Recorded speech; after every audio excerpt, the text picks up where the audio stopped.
Welcome to Nightmare Nate's Nighttime Showcase.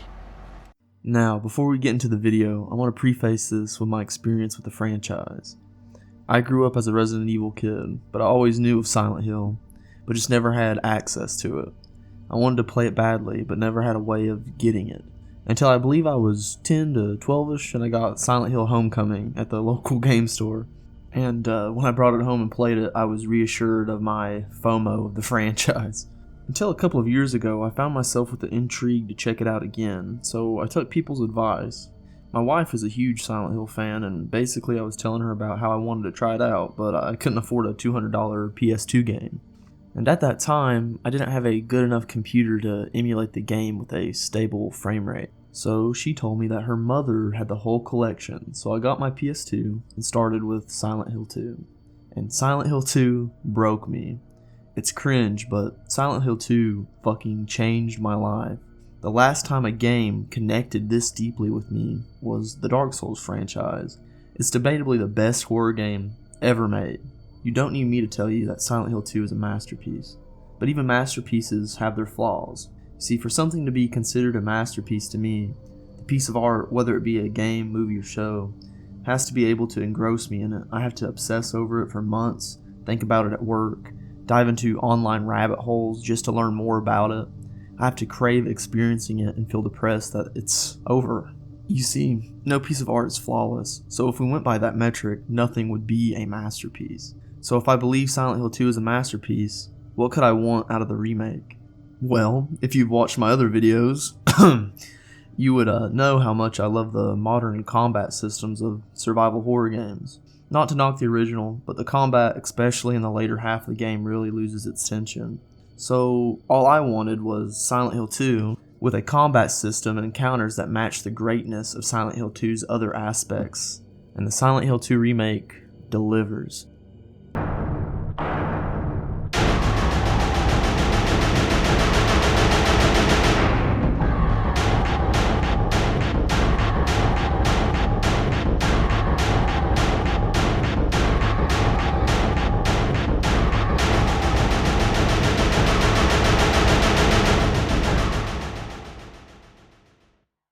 So, let's get started. I want to compare and contrast the original and the remake in all of its parts. And then, at the end, I want to put my 2 cents in regarding the community backlash of the remake. So, let's start with the combat. In my last survival horror video, I harped on this, but in most of the old-style survival horror games, including Silent Hill 2, combat basically boiled down to hearing an enemy and holding down the aim button and pressing shoot. Maybe mixing in melee hits to preserve ammo, but then the melee attacks left you open to taking damage, which that tension of losing resources is what makes survival horror what it is. But to say this couldn't be improved upon is frankly asinine. In the remake, obviously, there's actual aiming due to the third-person perspective, which, if you're curious how I feel about that, just feel free to watch this video. But for brevity, I see it as an improvement, because it adds the variability of a player error in attacking enemies where you're not guaranteed to land every shot, which leaves you open for damage and causes strain to resource management. But besides the gunplay changing, so does the melee combat and the enemies themselves, so let's address how it works and the common criticisms I've heard. James still swings at enemies and stomps them when they've been knocked down to finish them off. But now, the melee attack has now been allocated to a separate button, which means that you don't have to interrupt combat with a menu switching between melee and ranged options. James now also has an added dodge ability to avoid enemy assaults, and due to this improved movement and dodge in question, I've seen criticism saying that the remake has been turned into a action horror game along with the likes of Resident Evil 4 or something, and I strongly disagree. Is the Silent Hill 2 remake's combat faster and more visceral than the original? Yes. But this change is for the purpose of increasing fear and tension in the old combat system that, let's be honest, benefits from. In the original games, the enemies were scary by their design and sound, and the atmosphere that they were in, as well as the story implications. But beyond my first couple encounters with the original enemies, they had lost all ability to affect me because of how simple they were to take care of. and really between the lying figures, mannequins, and nurses, you handled them all in the same way. This made encounters boring, which is the last thing you want in a horror game. These new renditions of the enemies in the remake are anything but that. To compare the remake to RE4 to me is extremely disingenuous. Not to say that RE4 didn't have its own good horror moments, but it was clear that RE4's focus was on making the combat fun over anything else. James Sunderland isn't roundhouse kicking nurses and throwing grenades. He's just more reasonably defending himself from the horrors around him. Just because James has a defensive option now doesn't mean it's Dark Souls. They gave James this change to account for the scarier, more complex enemy design in the remake. James isn't just faster with a dodge, so are the enemies. The first time the mannequin juked my bullet, I shat myself. The other criticism I've heard parroted is the lack of enemy variety, which makes my head fucking spin. The OG game lacked enemy variety. You have 4 main enemy types in the original: the cockroach, lying figure, mannequin, and nurse. There's a couple more, but these 4 enemies are the main ones that you encounter consistently throughout the game. The thing is, they might as well all be the same mechanically, at least in how you deal with them. In the remake, they didn't only make every single enemy more unique mechanically, but they also added variation to every single main enemy type, which even further ups the variety. You now have the self-destructing lying figure, the crawling mannequins, and the black nurses, who wield knives and attack more aggressively than the normal ones. Every enemy in the remake has their own way to deal with them accordingly. The lying figures shoot spit and scurry like the original, but they also thrash and pursue you. Your best way of dealing with them is baiting out their spit and then poking them with melees and bullets from afar if you want to waste the resources. The mannequins, what they did to these in the remake is evil, dude. A monster that used to blend in with the rest mechanically now is the most terrifying enemy in the remake. Even late into the game, these straight goobers were making me scream. They hide in rooms and don't activate static to your radio like the other enemies. You never feel safe in the remake because these assholes exist. You can't trust the quiet. In the original, they also didn't cause your radio to produce static, but it was kind of a mute mechanic, because in the original, they didn't curl up in these nooks and crannies in every single room, hiding under beds and all this other shit. The 3D perspective of the remake also lends to their ability to hide from you, since you're not just getting an isometric view of the entire room. In the remake, your best method of dealing with them is to find them before you set them off, always aim for their knees to set them off balance, and then curb stomp them. In between shots, wait for their bobs and weaves to avoid wasted ammo. Next, we have the most iconic enemies in the franchise, the bubblehead nurses. Now, these enemies are the most similar to their original counterparts. They're the strongest main enemy. They stumble around areas, and it's best advised to avoid them if possible. You can sneak around them in the dark, but this is usually hard to do because they're mixed in with other enemies. Due to their high strength and health, it's best to rely on the shotgun and rifle headshots to dispatch of them quickly, especially the more dangerous black knife wielding variants. Not only did the remake add variety to the normal enemies, but to the boss fights as well. In fact, they even added a new mini-boss to the hotel sequence of the game. So let's talk about how they did or did not improve the boss fights in the remake. The first boss encounter is with Pyramid Head. In the original, you fight him in a tiny room and just have to slowly evade him back and forth to run out the clock. Shooting him runs out the clock faster, which in the remake is still your objective, but now you're evading him in a room with obstacles that Pyramid Head can destroy during his pursuit. A mild but overall positive improvement that makes the fight more tense. The next boss fight is with the Lustful Lips, which out of all the changes, this is the one I disliked.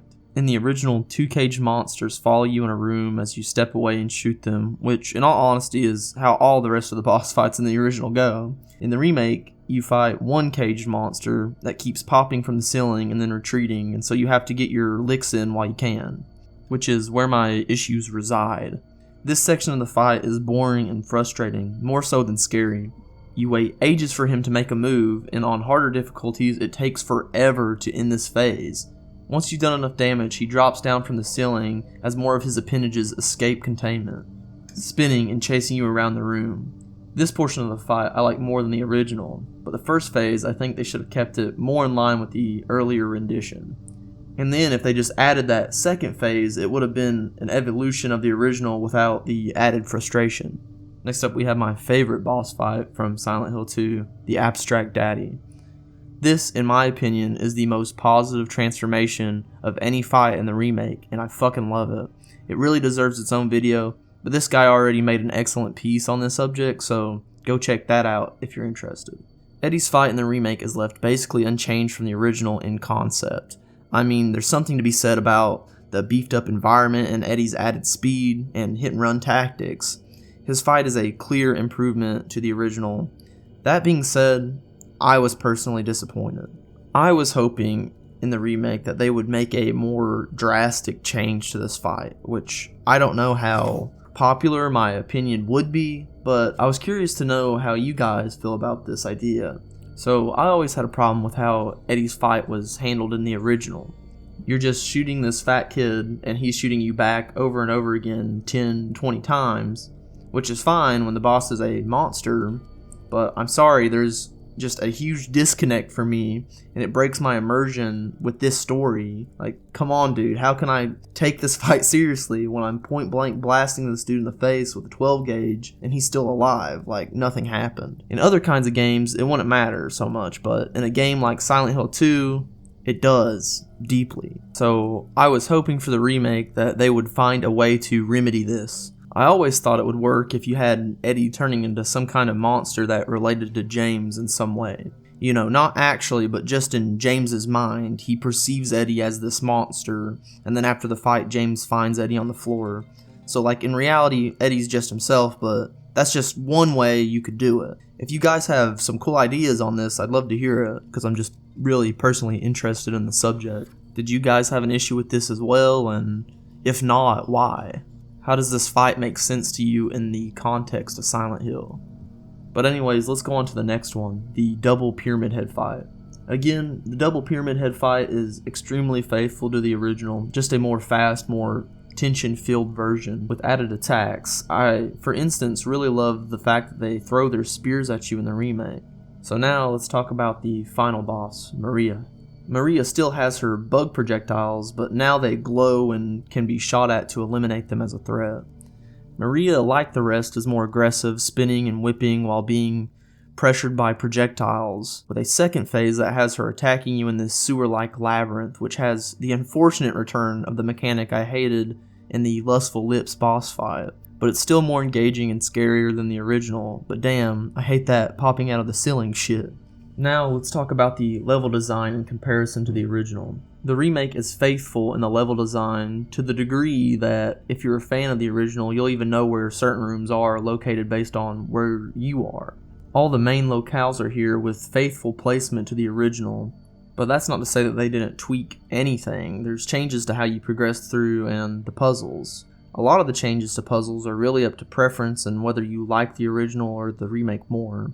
I'm not much of a puzzle guy myself, so I wouldn't be the one to judge it. Now, the way you progress through levels is something I feel passionate about. I really love the way that Bloober Team handled the game design. I think what they did here in the remake should be a staple in the modern survival horror landscape. They kept a lot of the original room's layouts, but tweaked and changed them in this way where you're constantly looping back on yourself, which leaves you in awe of this interlocking labyrinth that keeps building, this adding feedback of discovery. To me, it seems like they took inspiration from Software's playbook, but besides that, I think they made all of the locations more varied and distinct in identity, like the prison with its added darkness and temporary light switches. The remake is always finding ways to not let the fear die off. Now let's get into the meat and potatoes, the story.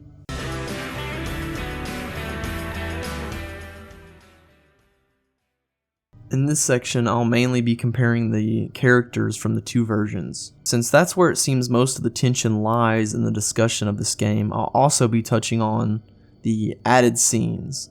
But for the most part, just like with the other sections we discussed, Silent Hill 2 Remake is extremely faithful.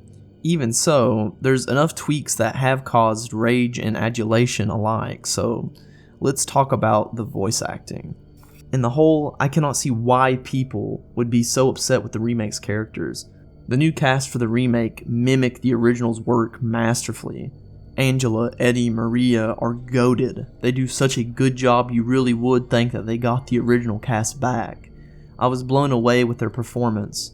Now, I'm not gonna lie, when the trailers were dropping back in the day, I was on straight life support like everybody else was. They didn't have me feeling confident at all. I thought they were going to replace the original's identities with its clear David Lynchian inspired, disconnected, dreamlike, just weird dialogue, and replace it with some basic ass melodramatic shit. But as soon as I seen that graveyard scene with Angela, I knew we were cooking. Now, before I glaze it to oblivion, let's talk about what I don't like: James's voice actor.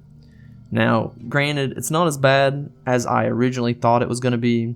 In the trailers, it seemed like he was going to be your stereotypical edgy protagonist, which is not what James Sunderland is. And thankfully, after playing the remake, James's new voice actor doesn't turn him into that. He actually portrays the character quite faithfully. He can do weird and awkward like the original voice actor, but I still don't think his voice was the right fit for this role. The original James was kind of a dweeb in his delivery, which I really loved because it added to the horror, because it in extension made James feel like he was incapable in dealing with the threats at hand. Not to say that the new voice actor makes James this horror action hero, but to me it still doesn't hit the same.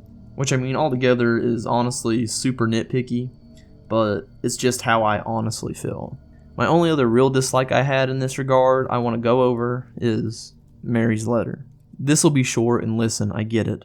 The new Mary probably wanted her performance to stand out from the original, or the game directors wanted it to stand out from the original, but to me, this is the biggest disappointment to the original. Mary's letter at the end of Silent Hill 2 gives me chicken skin every time I listen to it. It is the way she says, "James, you made me happy." Bro, like, for real, the original's direction and what the original Mary was portraying with her voice was perfection.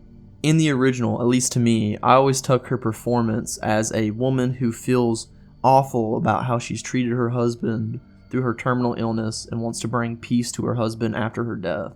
But at the same time, she's holding back her own tears and pain and fear, because even through the immense fear, she wants her love to be shown through. You've given me so much, and I haven't been able to return a single thing. That's why I want you to live for yourself now. Do what's best for you, James. James, you made me happy. It's just so genuine and raw. I get what the new voice actor was going for, but out of all the things to not change in the remake, it should have been the delivery of Mary's letter. In the new one, Mary just seems depressed or jaded. Not what the disease made me. I want you to go on. I want you to live. For yourself and for others. Like you did for me. James, you made me happy. So let's talk about the changes that I liked. My favorite change, or more so addition to the game, is the added Heaven Knights strip club cutscene. Before, it kind of seemed out of place. You're just there with Maria passing through. I don't know if originally there was more planned for this part and the original devs didn't have time to touch on it, but to me it seemed cool, but a little pointless. It even had its own unique theme song for an area that you just pass through in like a minute. But in the remake, they use it as an opportunity to further explore James and Maria's relationship and delve into a new aspect of James, his struggle with alcohol, which adds that much more to his character. It's just another great example on how the remake builds on a less touched on idea from the original. In the original Heaven's Night sequence, you could interact with some crates where you can get this excerpt, which is fine, but it's just awesome to see that concept of James's alcoholism being explored with Maria as this sort of temptress. Now finally, I want to talk about the added endings, and my god, they're great. Both of the added endings are absolute beauty, and I cannot decide which one means more to me. So, if you know anything about the original endings, which you should if you're watching this, Stillness is kind of like an expansion to the In Water ending, which I think is probably the canonical ending to the original Silent Hill 2, or at the very least, it's my favorite. In Water just packs the biggest punch and makes the most sense in relation to the story, but the Stillness ending takes James's resolution in the story one emotional step further. In the In Water and Stillness ending, James is so grief-stricken with the realization of what he's done that he kills himself. But in Stillness, before his suicide, it shows him having a touching conversation with Mary. Whether it be in his imagination or not, she comforts him in his last moments, which brings a more impactful resolution to his story. Stillness legit made me shed tears, no cap. The other ending which they added was Bliss, which I love for its complexity and how it can be viewed within the context of the story. This ending takes place after James plays the iconic VHS tape in his and Mary's special place. And instead of the usual wife homicide it normally has on it, it shows James and Mary just enjoying each other's company. And when that tape ends, it flashes back to the hotel room with James gone, implying that none of this ever happened. I love the horror of this ending. Even though it seems sweet, it can be inferred that by getting this ending, that instead of James actually facing what he's done, he chooses to deny the evil that he committed and live in blissful ignorance, like the name implies, with him being gone in the hotel at the end further alluding to him escaping into this make-believe. This ending is the equivalent to a child's nursery song that at the surface seems endearing, but underneath the hood the lyrics reveal a pretty terrifying reality. So that's it, we finally made it to the end. I'm sorry for the long wait, not to go on about myself, but I've been moving and the holidays hitting at the same time, mixed with a health issue, made this video take way longer than it should have. All in all, I love this remake, and I just wanted to share my opinions on it because I love talking about the shit that interests me. And I found it more so important to honestly discuss it, considering the undeserved, unfair criticism of the game that I had been seeing. Before we end, I want to address the most bullshit criticism I've seen. The notion that Silent Hill 2 Remake is woke, which before it came out, I was worried about the woke censorship myself.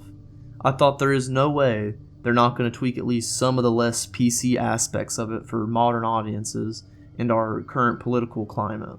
But I was pleasantly surprised. They didn't hide Angela's sexual abuse, or degrade James as a character, or cover up the nurse's cleavage, or anything like that. They were extremely faithful. I actually think the remake took some of the more sensitive topics even further, which is why it makes me livid when I hear this shit. I hate censorship as well. So really, we can agree, but what the fuck are you talking about when it comes to this remake? From what I've seen, it's mainly about the way Angela and Maria look. Apparently, they think they made Maria and Angela look less attractive and more masculine, which is frankly horseshit. Bro, look at this side by side. If anything, they further sexualize Maria. I mean, from what I can tell, Maria seems more curvaceous and busty in the remake, which I personally like because it helps add to the fact that she's supposed to be this sexualized version of James's dead wife, created to fuck with him. Now, I can see how Angela's been made to be very slightly less womanly, but I think that's better as well. Angela's purpose in the story isn't supposed to be fan service. Like, to me, it makes sense. For a character like Angela, it's partly why she wears a turtleneck. It helps play to this idea that she does not want to be looked at by men because of the sexual abuse that she suffered through. You idiots. It makes sense that a character like Angela would be an antisocial, non-conventionally attractive woman, and she isn't in the original either. Like, look at this shit. Fuck out of here. As always, thank you for taking the time to listen. Take it easy.